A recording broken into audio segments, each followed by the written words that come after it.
All right. So today we've got Derek.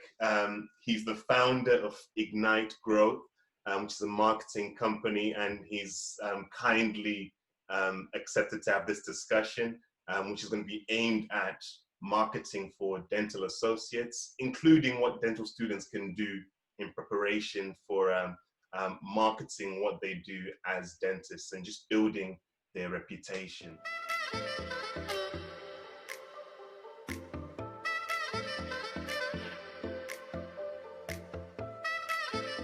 So Derek has worked with over 100 practices, I believe. And your tagline is taking the guesswork out of marketing.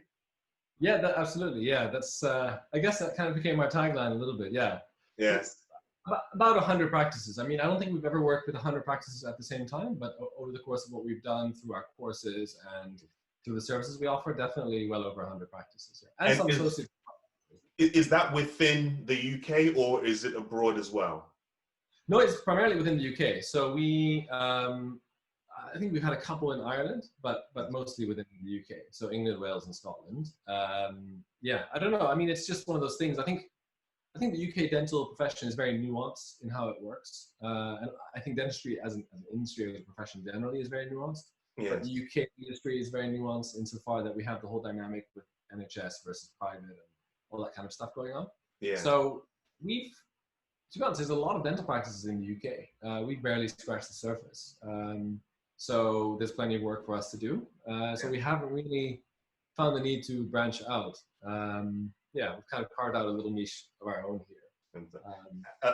I think what I really appreciate from your profile account, so whether it's LinkedIn or Instagram, is the fact that it's facts and advice that you can apply as a dentist straight away. You make it very easy to be able to apply the things that you share. And we'll get into some of that later on as well. I just want to start from the basics of what is marketing? What is marketing? So actually, marketing is poorly understood, in my opinion. Some people think marketing is more like soft skills, like branding and, how you portray yourself and your USPs. Other people think marketing is more of a numbers game. It's about getting leads and converting those leads into treatment. So marketing means something slightly different to everyone, but it's actually a very wide and broad profession that has many disciplines within it itself, just like dentistry. And sometimes I tell people, like, if I want to get a root canal done, I go see an endo. I don't necessarily go see a GDP who also does it. So marketing is kind of the same insofar that you have disciplines within marketing. Yes. That are completely different to each other. Like, I don't know anything about SEO. I know the basics and stuff, but we are not experts at SEO, and it's a completely different domain or sub-discipline within the profession of marketing that's completely different from advertising on Facebook and Instagram. So marketing, for me, it's about communicating. It's about communicating, really. It's about communicating to your target audience and communicating effectively how you can help them, basically. For me, like that's what ultimately this comes down to. People get excited about the hows. Okay, hey, should we get on TikTok because now it's exploding? Or hey, should we do this? Or should we have our own website? Or leaflet drops don't work, or radio advertising doesn't work. That doesn't matter. Those are just platforms. But if you get the actual principles of marketing right, then you can advertise in any number of ways and be successful. And so for me, marketing is more of a science than anything, because it's about the underlying psychological principles that drive human behavior. And marketing, I think, kind of encapsulates all of that. It's about buyer psychology. Why does someone choose to buy from Arnold as opposed to someone up the road? Even though you might be more expensive, even though you might be a further drive away, for example. Why does someone choose you over another practice? And I think that is at the heart of marketing.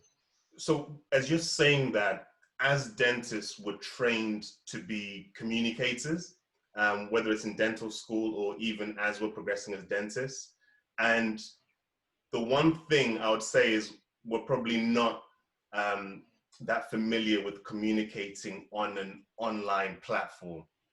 So I like what you said, that marketing is communication, and it's essentially what we do as dentists, but we just don't know how that translates to an online place. So, okay, so if marketing is communication, how does brand fit into this, and where does sales fit into this? Just so we can get, you know, a clear idea of these terms that we hear. Yeah, sure. So a brand I'm not a branding expert in any means, right? Again, branding is a sub-discipline within marketing itself. But a brand it portrays your values, who you are, your why you're doing what you do, and so that is like almost like your corporate personality. Let's say it's your why. Why are you doing what you do, and what can you do for people? So your brand should be reflected in whatever you do, and your values should be reflected in whatever you do, and how you communicate, how you portray yourself, how you carry out treatment, and that sort of thing. The second part of your question was about how that fits, well, the difference between marketing and sales. So the difference is becoming less and less clear, to be honest, over time. But traditionally, you have, you know, let's imagine we're in a big firm, a big company. You have a marketing department. They put out the marketing campaigns. So they will take the products and the treatments of that company, and they will put out campaigns in the marketplace to push those treatments or to attract customers. Yes. When an inquiry is generated off the back of one of those campaigns, that's called a lead. And a lead is typically passed from marketing onto sales. So marketing doesn't speak to the lead necessarily to convert them to a sale. That's the job of the sales rep. So if, let's say, you see an ad, a billboard at the dental business fair or whatever of an iTero, and you think, wow, that is marketing. And it says call 0800 more Invisalign, whatever. You calling that number, you've become a lead to a line. Then your line rep, because you're in their territory, will reach out to you, and they're a salesperson. So they will reach out to you, and they'll try and convince you to buy a scanner. They'll offer you finance plans, and they'll convert you to being a. So that is traditionally the relationship between sales and marketing. Now, it's kind of like a scale. It's like a yin and yang, right? So like, some marketing has sales in it, and some, you know, you could continue to market even if someone is in the selling process. So let's say you've seen an Invisalign patient for a consultation, and they think, oh, you know what, £3,500 is quite a lot. Let me think about it. I'm really interested, but I need to save for it or whatever. Yes. They go away and they go home and think about it. Just because they've been through your sales process doesn't mean you can't continue to market to them. So that's the point I'm trying to get to, is that the two are a lot more intertwined. Marketing is at its heart sales, but it doesn't have to be hard sales. So you don't have to push out a campaign and say, get Invisalign for only £49 a month. That is trying to sell using marketing, and that's not too discreet. It's not a very discreet way of doing it. Do you find that there's a difficulty when you're talking to dentists because there's not that understanding of those terms? Does that make things difficult in terms of getting results? Yes, sometimes. I mean, I think we always try to set a very clear boundary of, okay, this is what we do, and this is what you do, and this is our job, and that's your job. So we can run a campaign for you, we can manage the ads, we can generate the inquiries, but we're not going to ring that inquiry and hold their hand until they're in your dental chair. That's on the principal and the reception team and the treatment coordinator or whoever's in charge of that. So we always set very clear expectations around how the baton is passed from us to them and how that relay continues into surgery. I cannot generate an Invisalign case. I can't. I can get someone into your chair, or I can get you someone's details, and I can help you to get them into your chair. But I cannot turn someone into a patient for you. That is the job of the clinician. So we don't necessarily always talk about marketing versus sales, because anyway, selling is a bit of a dirty word in the clinical context, right? So we don't sell to Invisalign patients. We offer them a treatment plan, and they elect for a plan, or whatever it might be. So, but we do have very clear discussions around that, because, to be honest, if we don't manage those expectations, people think that I have some sort of Invisalign type. If only it was that easy. It is really a relay. You know, we find the baton somewhere on Facebook, and we'll pass that baton on to the reception. Yeah. Reception takes that on, has to pass that on to the associate in reception, the associate in surgery, who then hopefully converts that patient into an Invisalign case or treatment. Yeah. What got you into working with healthcare businesses? Because that's something that you put across as well, the fact that you work just within healthcare. Yeah, no, it's a good question. To be honest, initially it was completely by accident. Kind of by accident. It was an engineered accident, let's say. So my first startup, I launched it back in 2012. It was nothing to do with dentistry, nothing to do with marketing. It was actually an online investment platform, like a crowdfunding platform for small companies to raise money. So if you had a new idea and you wanted to raise some money from investors, you could come to the platform and do that. Yeah. It was kind of ahead of its time in a way. Anyway, we had a great team. We had good PR. You know, we had a lot going for us. We got featured on TV, all this kind of stuff. But we didn't actually know how to attract customers. So in the end, we were kind of doing lots of marketing, but we didn't do the things that really mattered or really made a difference. So yes, we got a great feature on the TV, but we didn't get any customers from that. And so anyway, that I kind of sold that company and didn't win or didn't lose really, but I could have ended up quite badly. The whole point is that when I finished that experience, when I kind of sold the company and moved on, I realized that knowing how to attract customers in a way that is almost predictable and proven and scientific is so important, because if you can have the best idea in the world, you could be the best dentist in the world, but unless you know how to predictably and consistently attract patients, you're relying on luck. You're relying on someone else referring the patient to you, or you're relying on someone driving by and thinking, oh, let me just pop in for a checkup. And so you're putting the fate of your business and your career in other people's hands. And so for me, that's when I realized, actually, I want to get into customer acquisition. I want to learn how to attract customers. And I picked healthcare because I felt that's where we could make we could add the most value. Because if I go to, a very sales-driven organization, I might be able to add less value than if I go to a clinical setting where actually there's a lot of knowledge about clinical stuff, but maybe not much knowledge or less knowledge about commercial stuff and business stuff, which is where we can add a ton of value. Because one of the things you say is you work with dentists to provide a consistent flow of patients. Is it particularly new patients, or is it patients that are coming and inquiring for a certain type of treatment? So we don't do much in the way of new general patients, because it's kind of hard to get people excited about checkup or whatever. It's funny. It's like, a checkup could be quite low cost, right? It could be 50, 60 pounds, 70 pounds, or less if it's on the NHS, obviously. But it's kind of hard to get people excited. People tend to be more reactive rather than proactive for that kind of stuff. So we actually get patients for specific treatments, and within that, primarily ortho, implants, facial aesthetics, and cosmetic dentistry. So bonding, whitening, that sort of thing. Yeah. And you also talk about it being, you offering a measurable and effective way of marketing. I just want to ask you about the importance of that, actually measuring what you're doing in terms of marketing and actually seeing what's happened from, what you did initially. Yeah, sure.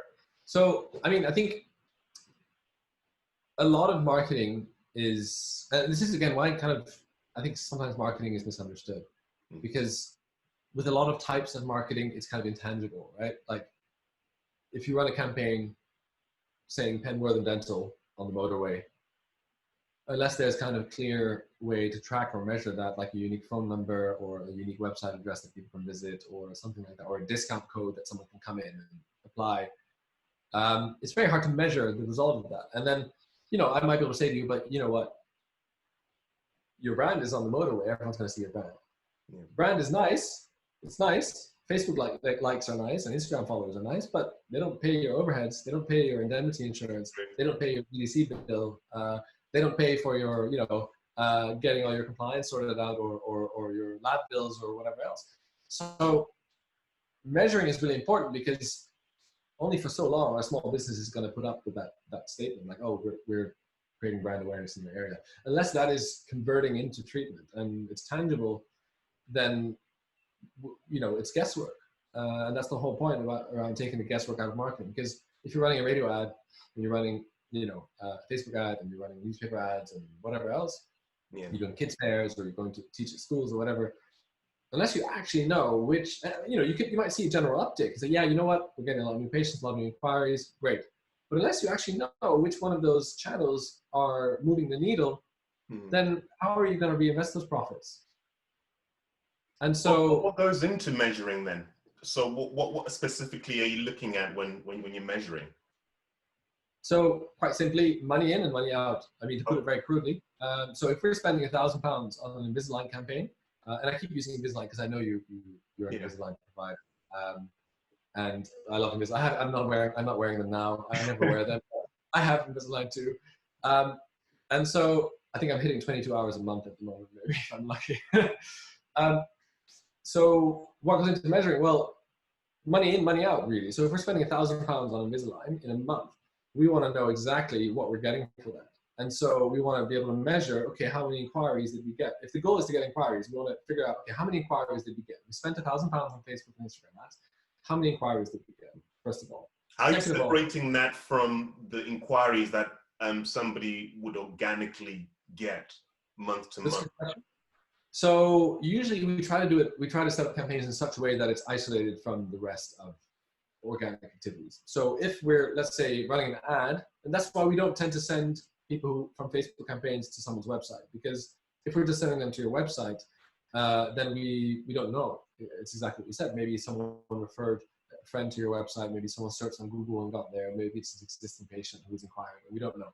So, but that's why we always set up a separate mini website. We set up landing pages because that means that we can track everything. That's one way of tracking. Facebook and Google are also getting a lot more sophisticated now, and they can actually differentiate between, they can help you differentiate between organic inquiries versus paid inquiries. So, I mean, I won't get into too much detail, but you have a cookie that you can install on your website that basically helps with tracking. And so that's one way to do it as well. Landing pages is another way to do it. Unique phone numbers is another way to do it. So if you're just, even if you're doing, tracking shouldn't just be unique to Facebook and Instagram. It should be all over your marketing. So if you're running a radio or a Spotify campaign, use a specific discount code or a text short code or a phone number that is unique to that campaign, because then you'll be able to track the results of it. So if you're offering 20% off whitening this month, make it like, May 20 or something like that as a discount code, and then someone can use that and you can reconcile it that way. So there's lots of different ways of doing it. For us, the simplest way of doing it on Facebook and Instagram is just to use landing pages, because then they're completely isolated from the rest, and we know that if we spend £1,000, we get 50 inquiries. We can track it all the way to treatment from there. Yeah, I was reading some articles that you'd written, and I just wanted to go through some of them. I thought they were quite interesting. So, for example, you said that practice mobiles are 50% more likely to get entered at certain times of the day than landline. Just speak to that. How did you come across that?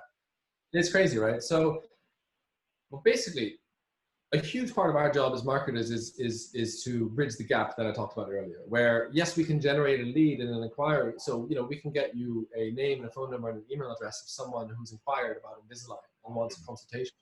But there's a gap between that and them sitting in your chair. Yeah. Because here the patient is at home, they've given their details with one thumb, they can type in their details, and it's quite a low ask, right? It's quite low friction.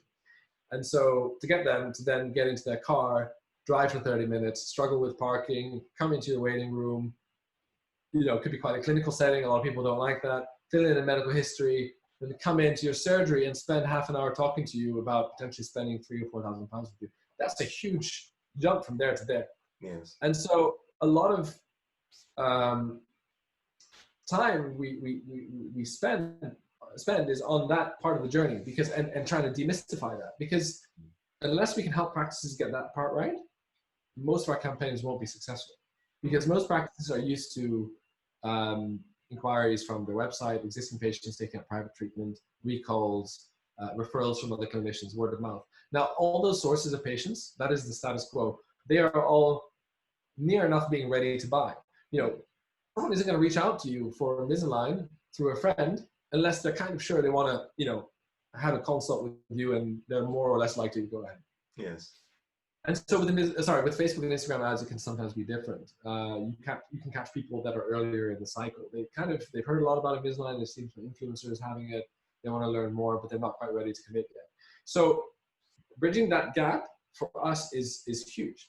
We have to educate reception teams, treatment coordinators on how to get someone into the chair. And so back to your question, a lot of the time we spend is on that part of the journey. How do we maximize the chances of getting someone into the chair? How do we minimize friction along that patient's journey? And so we started thinking about our own habits. You know, I rarely answer my mobile if it's a landline call. And, you know, it's just, I don't know, I think it's a company trying to sell me some stuff. I think it's PPI claim thing or whatever. And my view is that if it's important, then they'll leave a voicemail or they'll text me or they'll email me. And so a lot of people, they like to communicate. They're used to communicating on their own terms and their own time, using messaging, using text, and that kind of stuff. Now, mobiles still have a higher answer rate because, you know, the PPI claims haven't really gone to the mobile side of things. Not yet. So, you know, not yet. And so, you know, I pick up most mobile calls because I think maybe it's a friend or something more urgent. And so that was a kind of a hypothesis, and then we tested that thoroughly. So we then tracked practices ringing back the patient at different times using mobile, using landline. There's a huge experiment actually. We tracked, I can't remember how many, but it was thousands of calls. Yeah. Just looking at the answer rates, you know, and yeah, certain times of the day and the week, you're 50% more likely to get your call answered if you ring from a practice mobile. So we always now tell practices, get a practice mobile, because you can use it to call your inquiries. Your answer rates are going to be higher. A 50% higher likeliness of someone answering. Okay, you might not get that all the time, but even if you get 30% higher overall, that's 30. That in every 10 people, that's an extra 3 people in your chair. Yeah. So that's huge. It can make a big impact. So we tell people, okay, get a practice mobile, call from the practice mobile, text, because all that stuff is much more likely to get someone into your chair than emailing and leaving voicemails. And that is kind of, and emailing and voicemails is like the status quo. You know, like I've seen it before where like an all-on-4 inquiry comes through, and it's like, wow, that is like the holy grail of dentistry. That could be like a double arch, 25, 30 grand case or whatever. And then like the practice will ring, person doesn't pick up, leave a voicemail, send an email. Hi Bob, thanks. Yeah, we do offer this. You know, please bring back the practice at your own convenience. And that's it. And then they don't follow up again. Now, that patient could be long gone. And the truth is, we've done a lot of studies on this, about 50% of patients, or this is general for consumers actually, it's not dentistry specific, but you could extrapolate it to that. About 50% of consumers will buy from the first company that responds to them. Okay. So if it's Sunday night and I'm, researching a new air purifier for my home, and I send out 4 inquiries, I'm 50% most likely to buy from the first company that will respond to me. And do you think that this is unique to dentistry, or this is actually just happening across most industries? Yeah. It's not unique to dentistry, no. It has to do with, in my view, the changing nature of how we communicate. I think that's a huge part of it. It's people communicate in their own time, on their own terms. And you also, so actually, on people communicating on their own terms, you talk about text message open rates being 98%, and then 90% of them being within 3 minutes. Yep. So I guess that speaks to people communicating on their own terms and wanting to communicate, in a different way than previously. Yeah, and also, like emails. Email is a very important platform, and it's used a lot in marketing. And sometimes I discount email. I think email is important, but we try to help practices. We know practices have a finite amount of resources and time. We know receptionist is likely to be very busy, especially if it's a mixed practice. There's going to be people at the desk, there's going to be people in the waiting room, there's going to be people trying to figure out how to use the cleaning pad to fill in the medical history. There's lots of stuff going on. The phone is ringing. Someone might be taking a credit card receipt and giving it back to the patient whilst on the phone. Like, there's a lot happening, right? And I think your practice, it's a mixed practice, right? So it's probably quite a busy practice at times. And so we know that we can't tell a receptionist to email and then text and then do this and then do that, because it's just not going to happen. So we prefer to just focus on the things that move the needle the most. Yes. The most important things that move the needle the most. Email marketing is a very, there's plenty of businesses that just operate on email marketing, nothing else. But we have to look at the resources we have available and play the odds to our favor. And at the moment, that is calling from mobiles and text messaging, so yeah, for sure. Email, most people have their email notifications turned off, or at least it's buried in an inbox somewhere that you have to open and refresh or whatever. Text messages, they will pierce your phone and come straight through on the home screen. And so that's why they're really effective. That's good. That's good. So I'm going to be a bit selfish now and ask from the perspective of an associate. Sure, yeah. What can I be doing? What free things can I be doing in terms of marketing and communicating online before I start looking into paid marketing? Sure, that's a great question. So first of all, I think you're doing a great job with your Instagram channel. I know you started it fairly recently, I think about less than a year ago, and you're really putting out a lot of great content. So, well done, because I think it's really hard to get started. And it's really easy to get caught up in this thing where we want to redo videos and make it feel perfect because it's ours, it's our baby, sure it's the right thing.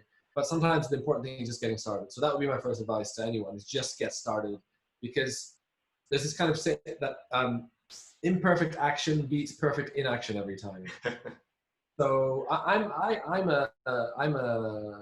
do it myself. I'm a perfectionist. I will put off. I would much rather go and buy a new lens for my camera because I think it's going to make me look better and more confident on video than actually filming the bloody thing in the first place. And that's a constant battle I'm still fighting. But that's the most important thing. Just get started. And so I think the advice I always give is choose one or two platforms and do them really well, as opposed to doing lots of platforms not very well. So what I mean by that is try and figure out where your ideal patient might be, and then go to that platform and market there and do it to the best of your ability. So there's no point opening an Instagram account and a Facebook account and a TikTok account and a YouTube account and a Snapchat account and building a website and doing Google My Business and whatever else, because that's not sustainable. You need an army of people in order to do that. I have a social media manager that helps me put all my content out.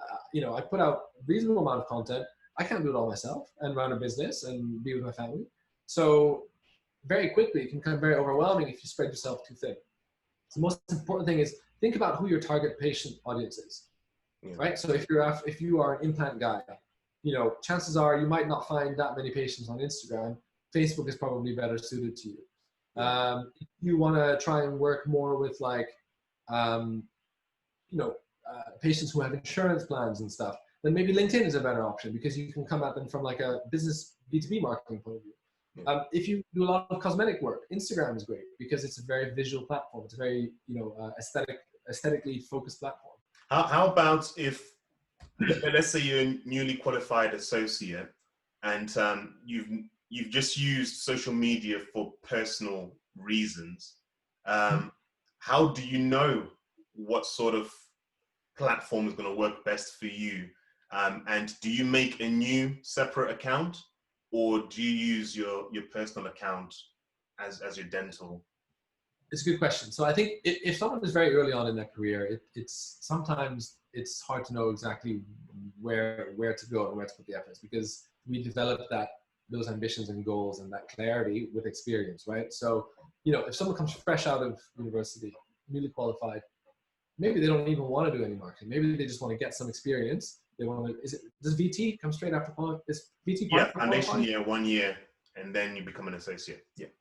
Okay. So in your first few years, you might just want to see as many patients as possible, just to expose you to a lot of the theory that you picked up during your qualifying years, and just get that experience, because with that, you're going to be able to figure out what you want and what you don't want. And what you don't want is as important as what you want, because if there's a type of patient who you don't want to work with, then that needs to be really clear. So I think, if you can start marketing straight out of university, but my gut feeling is that most associates might not be ready to, or they might not have the clarity of vision in terms of what they want to achieve. If you're an associate, maybe that you're working more on brand. So just getting to terms with using social media to present brand and grow that, rather than marketing what you do. yeah, so I would focus more than on yourself as the persona and your own journey and how that develops, because then you can always grow that into something bigger that's more focused on patients. Like whenever someone opens a squat practice, I always tell them, film the bloody experience. Film coming in with the cabinets and the chairs and show that journey. And through that, communicate your values and what you're hoping for your practice to be, and share that with the local community. Because people love stories, right? Storytelling. Like that's how stuff is passed down from generation to generation. Storytelling. Yeah. And so people can relate to that. So if you're not sure how you want your career to go, and whether you want to get into cosmetic dentistry or endo or peri or whatever it might be, then just focus on telling your own story and sharing your journey. And then you build up your following, you build up the confidence, and slowly you'll refine what you want to focus on. Okay. And if, however, sorry, I was going to say, with dental students who are not going to be sharing befores and afters, but they're trying to get to know how to use just social media platforms for dental reasons, and are growing that so that in the future, when they do get to that point, they can now narrow down on who they're targeting. You know, what sort of advice would you give towards that? So actually, I think a great thing to do is to just share and communicate their knowledge, basically. So it's also a great way to keep your mind fresh in terms of what you've learned. So you know, it's for example, if you've just seen someone and they've come through and you've identified perhaps it's someone with oral cancer or one of the signs of oral cancer or something like that, make that into a piece of content, not the patient, but you know, these are the things to look out for. So then you're quote unquote regurgitating your knowledge, and you're articulating that, and then you're adding value to someone who's watching that. And so that's a great way to kind of stay on the ball and stay fresh. And so the key is to make sure it's not technical. Like, and I always say this, like, people don't really understand what a root fracture is per se, but they might understand what a cracked tooth is, or a missing tooth, or something like that. So communicate that stuff, and you know, and then also you'll find out what people are most interested in and what people aren't interested in. And I'm sure you're finding that you put out a lot of content. I'm sure there's some stuff which flops, and there's other stuff which does really well. And it's sometimes really difficult to know, because to be honest, you know, it's us second guessing what we think will work well. I think if I'm, you know, I might think, oh, everyone just wants to hear about Facebook and Instagram ads, and I might put out a video about it, and then no one cares. And then I do a stupid TikTok, and then everyone's like commenting on it and stuff. So we don't always know what will resonate with our audience. The best thing is just get out and do it. Some stuff's gonna flop. It's fine. It doesn't matter. No one's gonna be like, hey, you're the guy who got 40 views on a video that you spent hours making. Well, fine. You learn from it, move on. And then you refine what's working in your market and what isn't working in your market, and you focus your content on that. Yeah, no, I resonate with that, because when I first started and I look back, some of the stuff is cringeworthy, because I'm thinking, why was I doing what I was doing then? But I think what it allowed me to do was to refine over time. And the more I posted, the more I saw what was working and what wasn't working, and what people in my area wanted to see more of, as opposed to other areas, and learning that my Instagram was for people in Lancashire, for people in Preston, in the Preston area. So it's been a learning curve, getting to that place. But like you said at the beginning, it's about starting, and then it's about starting, and it's about being you and authentic.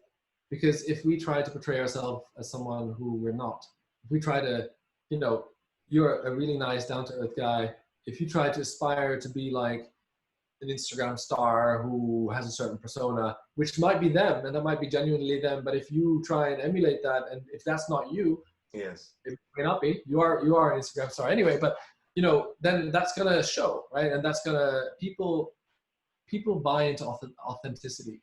That creates trust, and it creates relationships, and so it's better to be authentic. And I know, you know, if like sometimes I've tried to do it where I'm like, you know what, I love those videos where those vloggers, they walk with that camera, they hold it, and then they walk and the background is moving and they go to their car or whatever. And, you know, I tried it, I talk and I run out of breath and it just doesn't work, and it's not me, you know? And so everyone has to, you do you, you know, that's the most important thing. If you portray that genuinely on social media, that authenticity, it'll shine through and people buy into you. Then you don't have to pretend to be someone you're not when you, when they're in surgery, you know, they feel like they'll already know you. And that's a super important point about sales and marketing, because actually if the marketing is done well, then by the time someone gets into your surgery, they will feel like they already know you. And I'm sure you've seen that. Like, you've seen that with your Instagram, where you get the odd inquiry and they end up in your practice and they feel like they know you and trust you already because they've been observing and consuming your content. Actually, and then it's like who was having braces, and she referred to something I did in one of my videos, and that just took me aback. So I was thinking, where do you even know that from? And it's like, oh, okay, it's from Instagram. So it's super powerful. It is really powerful, because then you take a lot of clinicians and dentists, that they will think about the consultation as like a silo, right? It's okay, I have a 30-minute slot to take this person from not being a patient to committing to a potentially quite a big treatment. But actually, and that puts a lot of strain on being effective with your 30 minutes in that point of time, and communicating with the patient and uncovering their why, their desires, what they're struggling with, you know, finding out if they have a wedding or what their motivation is, and then understanding whether they have the means to pay for it or not. That's a lot of pressure to put on that 30-minute consultation. If actually you can market with really good, genuine, high-quality content before that to that person, it takes a lot of the emphasis and pressure off the consultation. Yes. And then it's like they come in and they have a chat, and you really need to do something really bad to screw it up, because they already trust you and they want to go ahead. They just want to make sure that you're the real deal and that you're legit, and they go ahead. So that is really the goal of marketing and sales. And that's kind of why I said that the two blur, because it's not always clear cut like that. That's good. That's good. How do you plan out what you're going to post? So I've heard different things: post daily, post 5 times a day, post once a week, just post quality content, you know, so don't post so often. Make sure the grid looks beautiful. You know, there's all these different trains of thought. How do you get to a place where you learn your pattern for posting, and how do you measure the success of what you're posting? So for myself at the moment, I measure it by the DMs that I get from people that are inquiring about different things. That's how I personally measure it. That's a great way. How would you go about answering that? Well, that's a great way to measure success. So all this stuff, you know what, I only started my Instagram, I think April or May last year. So about a year ago. Like, I avoided it for the longest time because I wasn't ready to put out the content that I do now. And I didn't have the help I needed. And I just, I wasn't ready. And so it's done a lot for our business in the last year. I mean, it's really, even though I only have 800 or 900 followers, it's just had a huge impact. Yeah. And when I was writing in the beginning, I was myself trying to learn the nuances of content, right? Because content marketing is a little bit different to what we do. We use content, but we just focus on advertising. And so again, that's like another subdomain within marketing. It's like you have content marketing and then you have advertising, and the two are different. But over time, I've learned more and more about content marketing and how important it is and how it plays a role in advertising, which is what we've just discussed. But in the beginning, I was like, oh, how many hashtags should we use? Which ones are the best performing ones? Do we use the same ones on every post? What about, how do we post every day, 3 times a week? All the same questions. And to be honest, it doesn't really matter that much. I mean, the key is just to post consistently and just to show up. So what you shouldn't do is promise that you're going to post every day and then don't post for 4 weeks and then post again every day, because then your audience is going to start expecting something of you. And then when that doesn't happen, then you're letting them down and then you're going to lose their attention. The key is just to be consistent. So, and my advice is to pick something that you can stick to and don't overcomplicate it. So I don't know, I put out a post maybe 3 a week or something like that, or once every 2 or 3 days. That's enough, for us to keep going. It keeps the feed fresh and stories and keep people engaged. And I find that that's manageable within me and my team and my lifestyle and all that kind of stuff. Yeah. That's the thing. Like, if you, and it comes down to also like documenting more than creating. So again, it's the whole reason I'm filming this myself as well, is that hopefully I can repurpose some of this as content on social media myself. The point is I'm documenting what we're doing here. I'm not creating content per se. And so that makes life easier, because if we get an hour worth of footage of this, and if I haven't screwed up the setup here, which I might have done, we'll find out later, then an hour worth of footage, I mean, what I will do is I will typically, to keep this simple, I'll send it to my social media and my videographer. What we'll do is we'll upload it, we'll get it transcribed. There's a website called rev.com, rev.com. The whole thing transcribed, you know, it costs a little bit of money, but not that much. It might be like £8 or £9 for the entire thing. And you get a whole transcription of your entire discussion. There you go. Then what you do is I just highlight bits, and it comes with timestamps. When you highlight it, it shows a timestamp. So it's from 4 minutes, 16 seconds to 5 minutes, 32 seconds. And I'll copy and paste that, and I'll send that to my videographer. She will then edit like Instagrammable video snippets and sound bites from that. Yeah. And so, which is typically like about around 1 minute, right? A video on Instagram, around 1 minute, or you want to keep it less than 1 minute, more or less. And that our footage might become, I don't know, it could become 15, 20 individual videos. Yeah. So that's really powerful, because, and I don't know if you've, when I first started doing some of the content marketing on Instagram, I didn't have any video content. I knew how important it was, but I was in that stuck myself. I was like, oh, I tried filming it myself. I wasn't happy with it. And I was like, oh, I kept redoing it. And I was too self-conscious about it. And then what I decided to do is I said, okay, you know what? I need to put some skin in the game. I'm going to pay someone to come to the office and film me. And I'm going to make sure they're good, so they're expensive, and it's going to hurt me, and then I'll actually do what I need to do. And videographers are expensive. They're like, you know, £400 or £500 a day at least. Pay the guy for 1 day, £500. I said, okay, we're just going to walk around, and you're just going to film me. And I just made headlines, like 40 headlines of what I was going to talk about. So that's the videos I made. With, you might have seen some of them where I'm holding like a coffee cup and I'm walking near a canal and stuff like that. Is that different from the ones when you're on the phone? That's different. Those are the ones I shot myself. Okay. Again, I'm on the phone, I'm having a call with someone, I'm trying to repurpose that content. But yeah, the ones that I'm walking around, like most of them are last year. And so they were all filmed in 1 day. I just paid someone and I just forced myself to just focus and do it. And that was like 6 months worth of video content shot in 1 day. And I brought a change of clothes, so it looked like it wasn't. Right? But so I guess I'm blabbering on, but the point is, be consistent and keep it simple.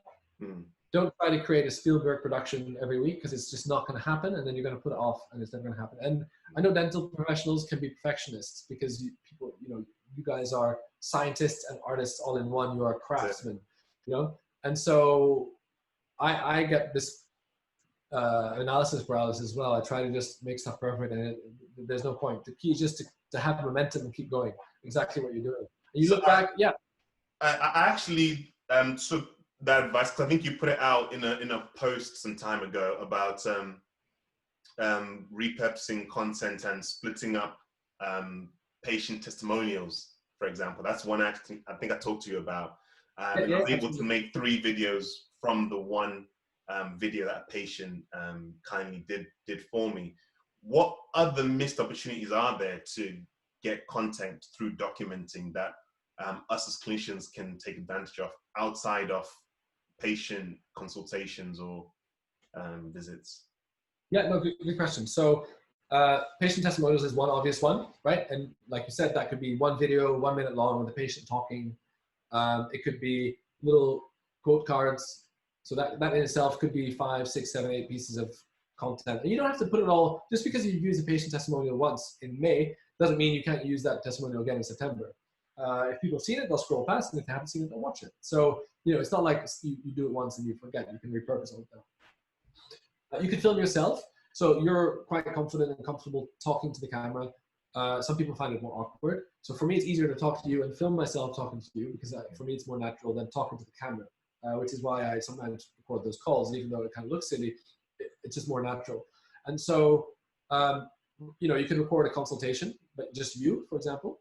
Yeah. You could just record yourself doing a consultation.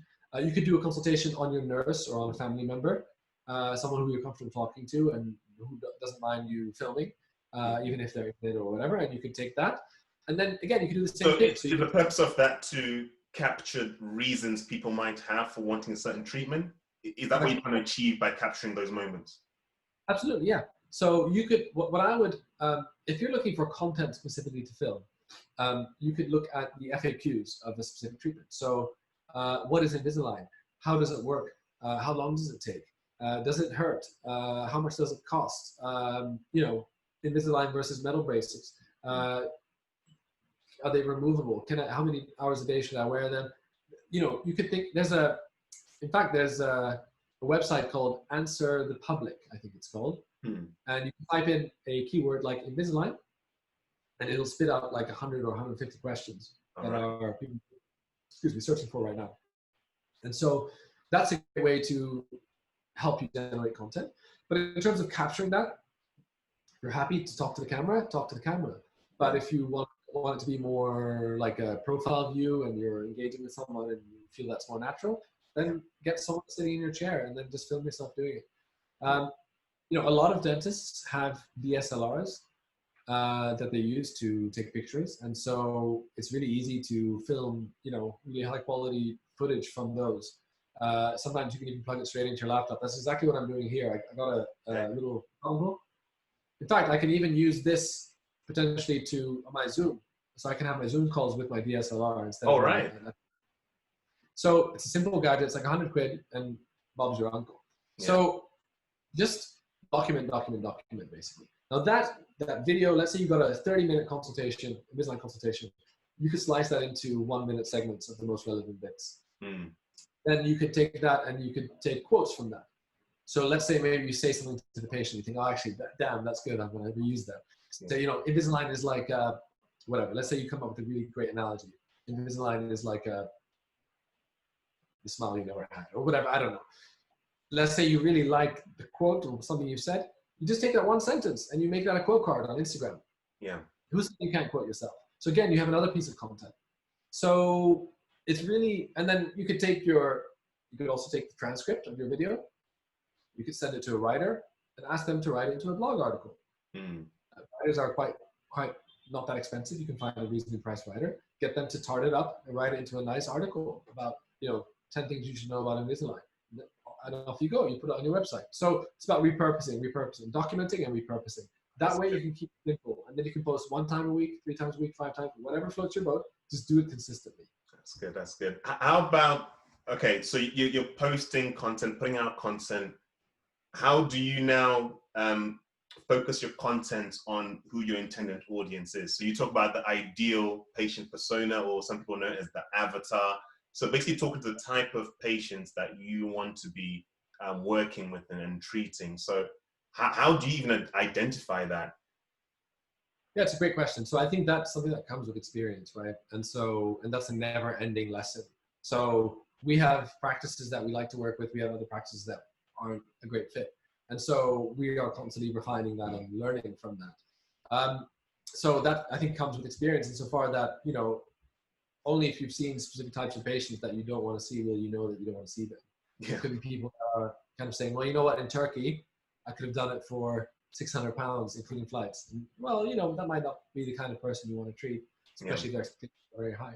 So I think that comes with experience. In terms of like, actually, how do you then target your content to those people? It's about the language you're using. So, you know, it's about how you portray yourself, and it's about how you talk about. So this comes down to messaging, really, and marketing is like we said, it's all about communication and messaging. Now, really, there's only 3 things that that messaging boils down to. So first of all, you have to understand the pain points that someone wants to overcome. So what are they struggling with in their life day to day? And you have to try and articulate that in their language, not in yours. So that's why I talked about the simple example of like root fractures versus a cracked tooth. See, a root fracture might be a dental term, but a cracked tooth is a patient term. So we have to try and understand our ideal patients' struggles and challenges, what they're and it's not having crooked teeth. It's deeper than that. It's, you know, not being confident to express themselves, or not smiling in photos because they're, you know, self-conscious and they feel like they're being judged. or not being the best version of themselves, because whenever they catch themselves smiling, they quickly cover their mouth. Yeah. And it goes much deeper. It's more subconscious rather than anything else. Straight teeth is just a vehicle, but actually what they're trying to get to is, more confidence or whatever, a better. And sometimes it feels ridiculous, but if someone is more confident, they might be able to flourish more in their career or in their relationships. And so, okay, some people might say, oh, it's a bit of a stretch to say Invisalign is going to help you find your life partner or help you become a CEO. Well, we're not saying that, but the point is, if we are helping you become a better version of yourself and we're helping you become more confident, yes, then that can open up other doors for you. And so it's trying to understand the challenges and the desires of your ideal patient and communicating that to them in their words. Yeah. And that, for me, is it's not the easy answer, but it's a secret weapon, because if you can communicate to your ideal audience what you do and their challenges and their desires better than the patient can, that is your secret weapon. You will surpass all your competition if you unlock that, and that's really hard. It's really, really hard, but that's the key bit. So, and through that use of messaging and copy, yes, you automatically start to attract patients that resonate with that messaging, and you'll start to deflect or push away patients that don't resonate with that message. So the more specific you can be, the better, because that's going to make your ideal patient feel like that's the relatable thing. That's good. That's good. And recently you were talking about the treatment pyramid. So I don't know if I'll get this right, but where you're saying that 3% of patients want the treatment that you're offering, or that other clinicians are also offering, let's say Invisalign, and then it starts breaking down into the 30% chunks. But pretty much you're saying to focus on the 97% instead of trying to focus on the 3%. Can you speak to that? Yeah, so it's something, and the percentages, I mean, they may or may not be correct, but it's the principle really that matters. And so I tease the point really, because it's also, I also try to come up with a headline that gets people to watch the video, right? Like why 97% of your marketing is going to fail. But it's kind of true, because if all we're doing is just pushing treatments, then we're not focusing on the people who haven't yet decided that that's the treatment for them. Yeah. So the people who are walking around and they're not quite sure why they cover their mouth and that they're, self-conscious and not confident, etc., they might not know yet that Invisalign is a vehicle for them. And so if you're just talking Invisalign, you're just focusing on people who've already made up their mind that they want Invisalign. And the chances are, when they've made up their mind, they've already researched it themselves. Yeah. They know how much they need to pay. They know how much they're going to value it. And so that sets a lot of limitations. Whereas if you catch them earlier in that process, you have a lot more chance to add value to that patient's journey. And the more value you add to that patient's journey, the more of a premium you can command on your price and charge what you're worth. So that's kind of where actually trying to catch someone earlier in that treatment buying life cycle can be really important and really powerful, because you have a lot more opportunity to add value. Preempt objections as well. If someone's already made up their mind that they just want to spend £2,500 on Invisalign full for both arches, well, it'll be hard for you to sell them on, $3,000 or $3,500 or more. They've made up their mind. They might not be the right patient for you. Yeah. That person is ready to buy. They're in the 3%. But if you catch them earlier, you can ethically influence their decision making, let's say, and steer them towards a path and add value. You can establish yourself as an authority as well in that space. So, it's kind of what we try to do is, a lot of our content isn't, hey, look at this amazing practice. They got so many Invisalign cases. They work with us and they're amazing, blah, blah, blah. Come work with us too. I never once tell people, click the button below and come work with us, because I know that if I start planting seeds way earlier than that, it's way more powerful. If I teach people stuff that they can implement now, then by the time they're ready to work with us in a year or 2 years or 3 years or 5 years, then that seed has already been planted there. And then if someone else goes and says, work with us, they might say, oh, actually, you know what? This guy has been giving me value for 3 years. I might try them first. Yeah. So it's that kind of thing. It works because I mean, I take for myself, for example, I've been seeing some of the stuff that you put out, quite a lot of the stuff that you put out. And I think the other day I was thinking to myself, you know what, when I actually own my own practice, I would want a team like Ignite to actually help me with my marketing. But in the situation that I'm at, I like to exhaust what I can do before trying to get outside help. Because sometimes we use it as the easy route, you know, Absolutely. get outside help, but then you're not doing all you can be doing to actually propel your potential. So, No, you're absolutely right. That's a really interesting point. That's a really, I mean, that's a great. I really respect that actually, because you're absolutely right. Some people would happily throw money at something to solve the problem, but if or get outside help in when actually it's a lazy way of trying to fix a problem. So that's absolutely the best way to do it for sure. Do you think there's still so how do you prioritize? Let's use me for example. I've got a blog page which I've just recently started, YouTube together with Instagram and obviously LinkedIn, Facebook. I use some of them for different things. How would I start using the different platforms to put out content that's aimed at helping to educate patients within that pyramid without getting too confused between the different platforms and what I'm doing on the different platforms? Sure. So YouTube is typically for longer form video content, right? So that is going to be, people have more patience and pay more attention on YouTube than they do on Instagram. And so with YouTube, it's going to be, someone might be prepared to watch a 5 or 10 or 15-minute video of you talking about Invisalign. So they might go quite in depth.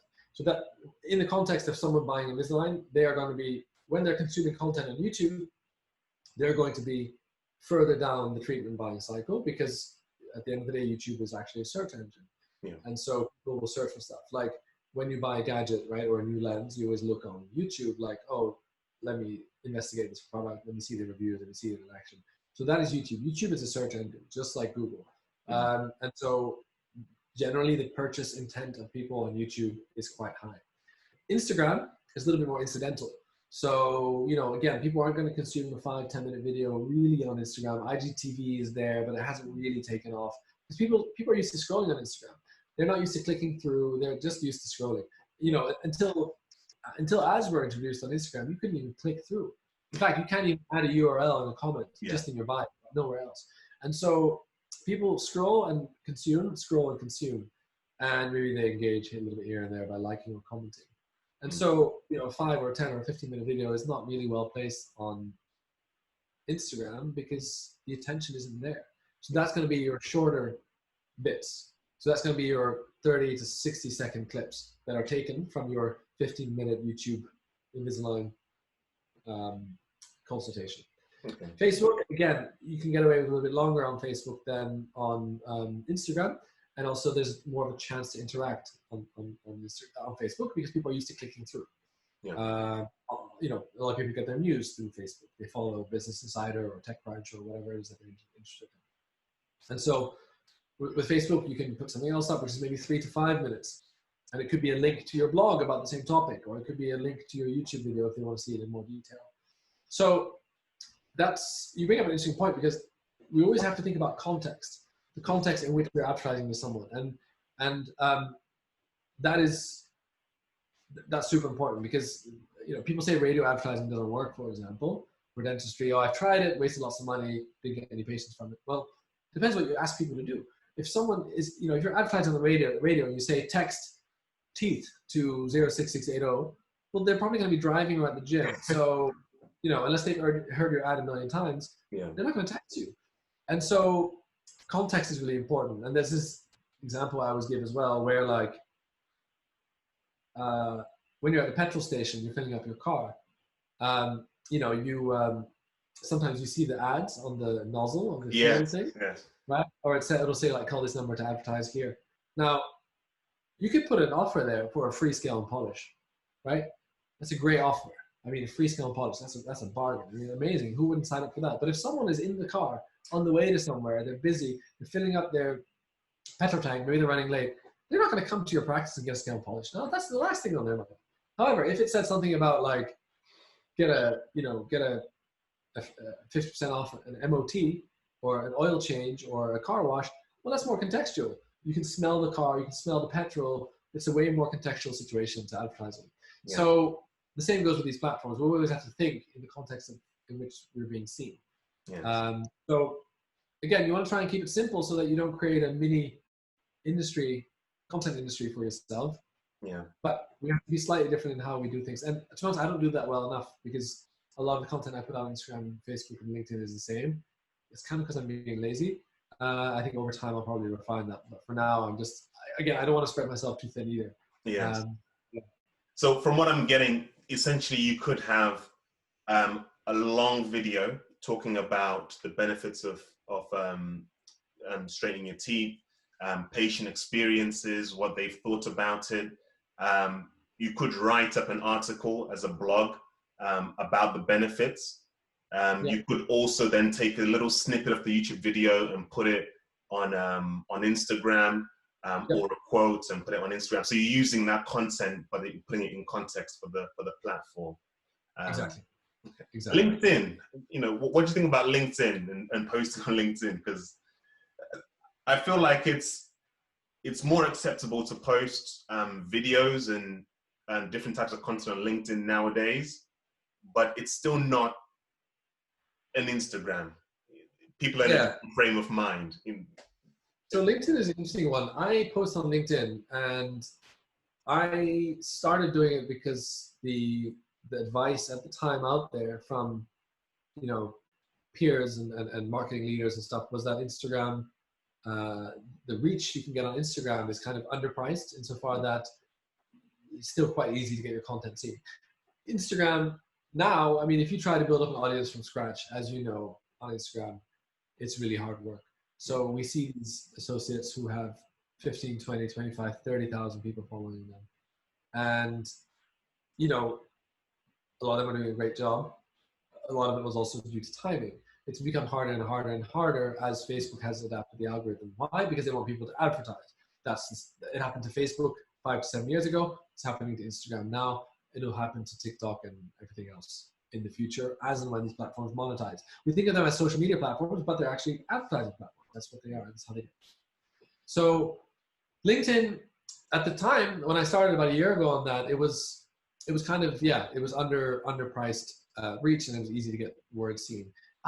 For me, the jury is still out on LinkedIn. I think people see the content, but I haven't had that many inquiries off the back of it.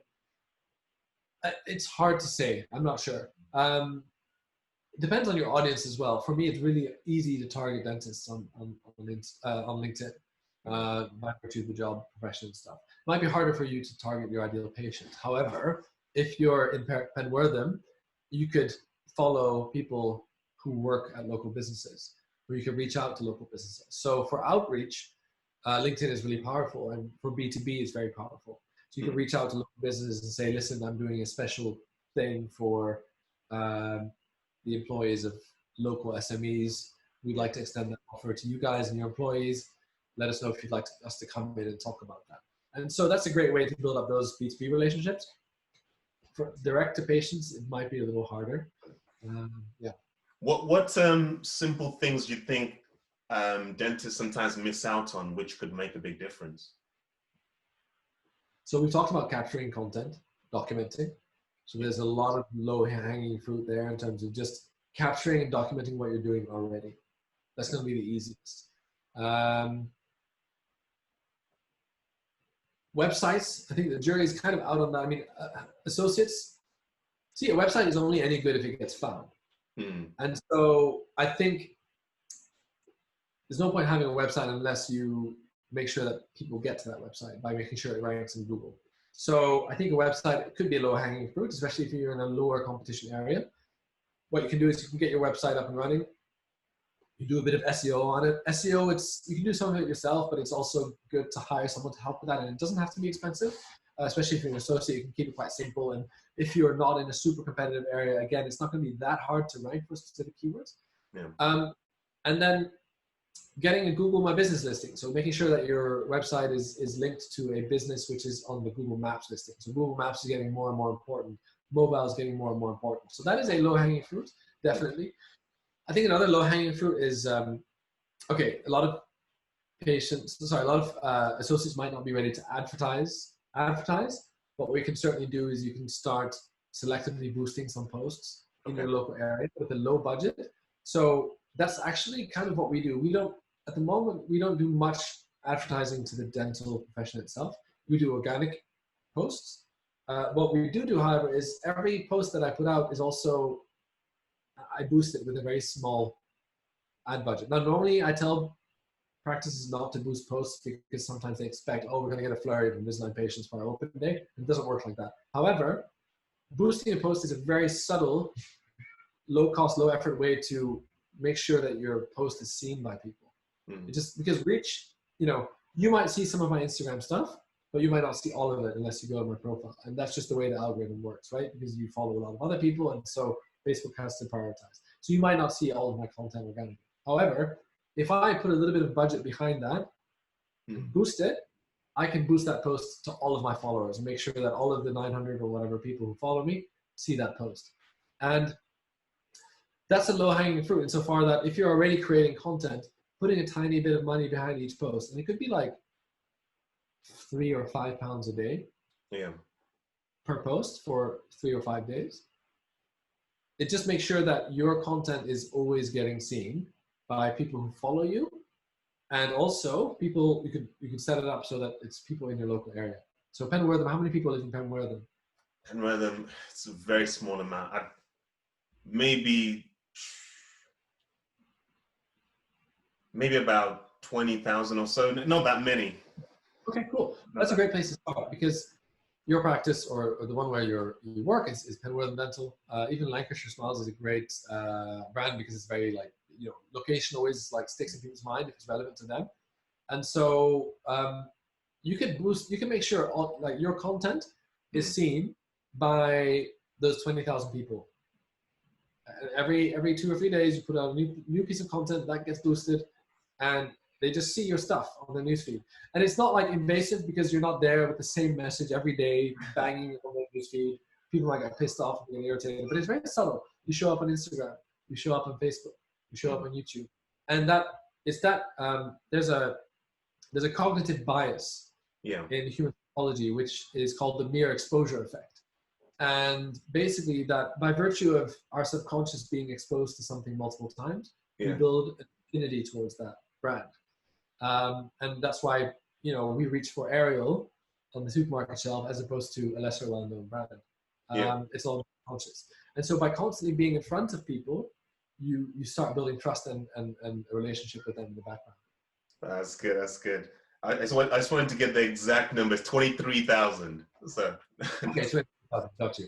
So yeah, I mean, not everyone's going to be relevant. There's going to be a big chunk of people who are below 20 who might not make their own decisions about dental work. There's going to be a lot of people above, say, 50 who might, may or may not be the right candidate for you in terms of if you're doing cosmetic dentistry.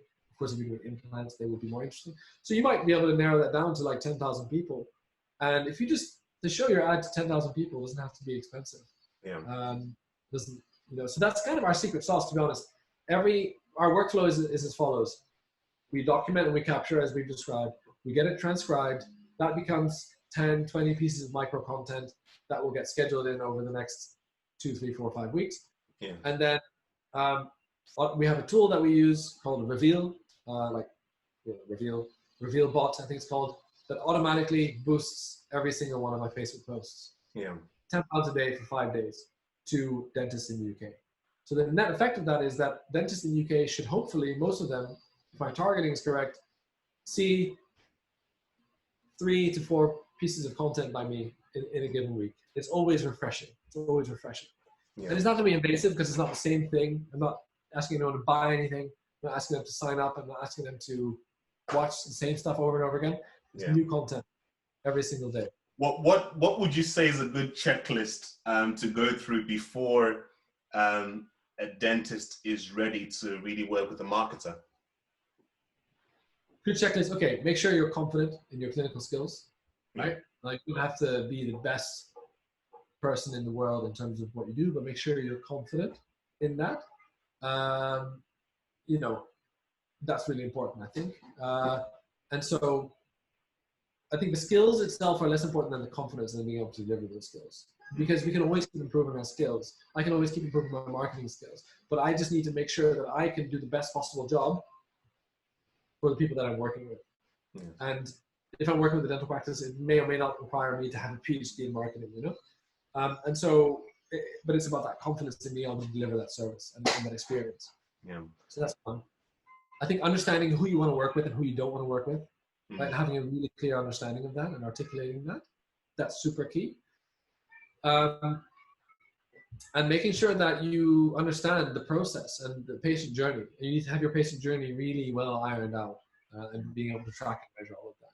So we've worked with associates before, not many, but the ones that we've worked with, they've kind of been all ears as far as like that patient journey bit goes. You know, they rolled up their sleeves and they rang the Invisalign patients because they didn't trust the receptionist to do a good job, so they did it themselves. They booked them in, they took deposits, you know, and so it's really understanding what you want in that journey, and trying to take control of that. It's exactly what you said. Like, a marketer is not going to be a silver bullet. It's not going to solve your problems. Yeah, it's going to add to your problems unless all your other ducks are in a row. And so that's why so many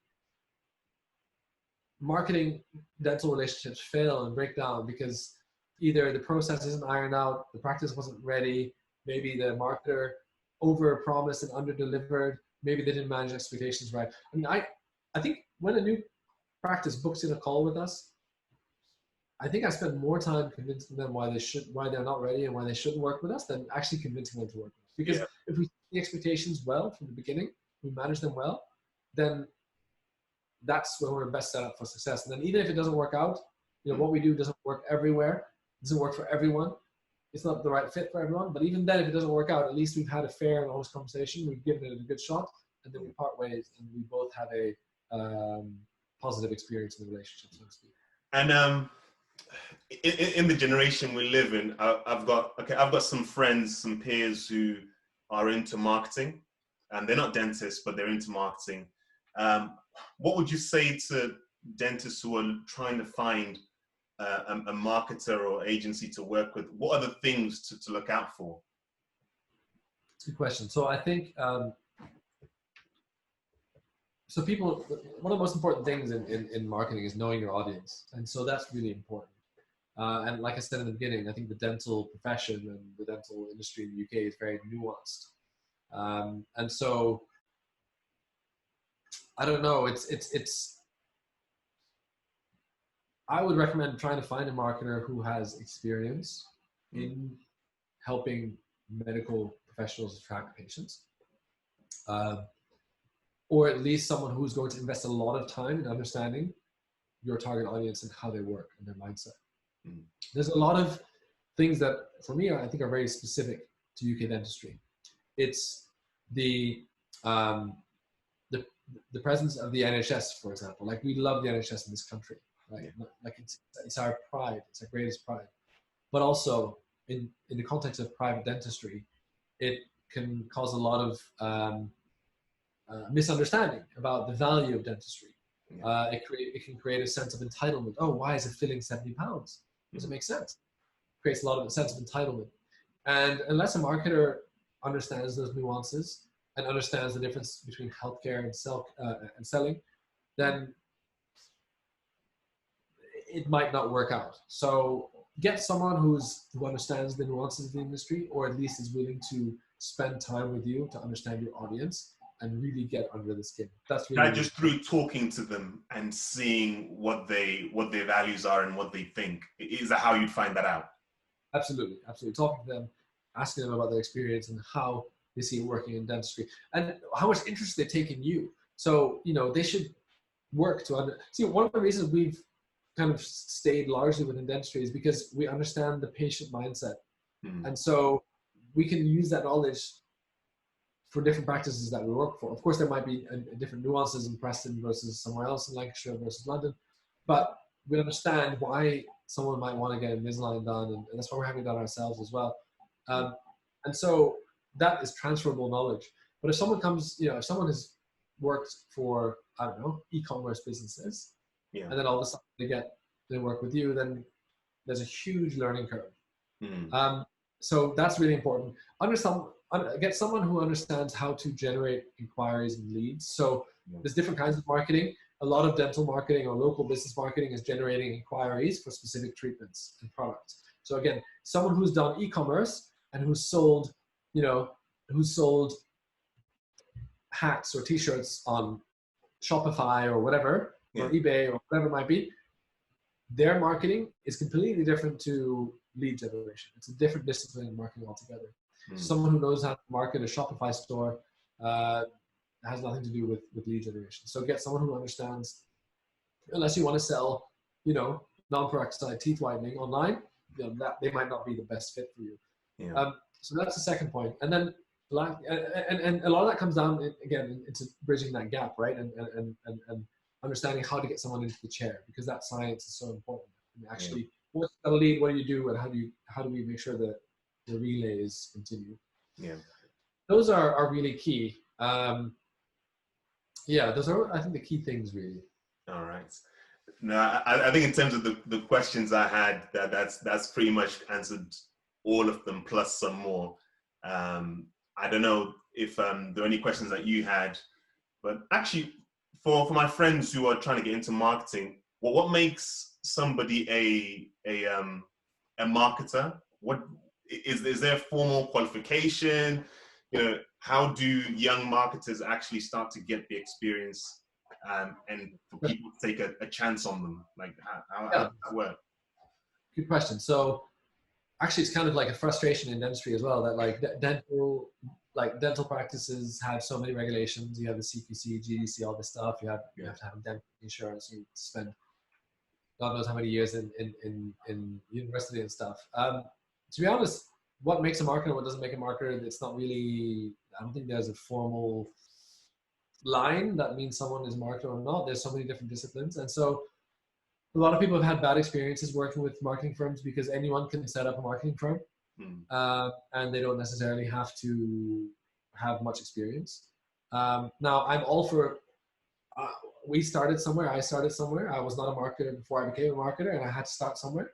And so, I learned by practicing, doing it for free for people and building up my profile that way. But I think just if you're not sure how to start your marketing career, pick a skill that interests you within marketing. So it could be Facebook and Instagram ads, it could be SEO, it could be whatever. Choose a domain, focus on it. Get to know. You don't have to become an expert, but you need to know a hell of a lot to be able to help someone, and then focus on helping someone, and help them for free if you need to get some case studies, to get some experience, get some testimonials, get some feedback, and then build it up from there. That's good. What a lot of marketers will do is they will offer everything. Oh, I do SEO, websites, Facebook, Instagram, content, video, this, that. That's like a recipe for disaster, because just like dentistry, we have we have specialisms. Like I said, if I want to get root canal done and it's a complicated situation, I'll go to an endo. I don't necessarily go to someone who doesn't have that much experience in that. So same goes for this. We don't offer Google Ads because it's not something we specialize in. We've tried it and it's just it wasn't the right fit. And so that's that would be my advice really. That's good.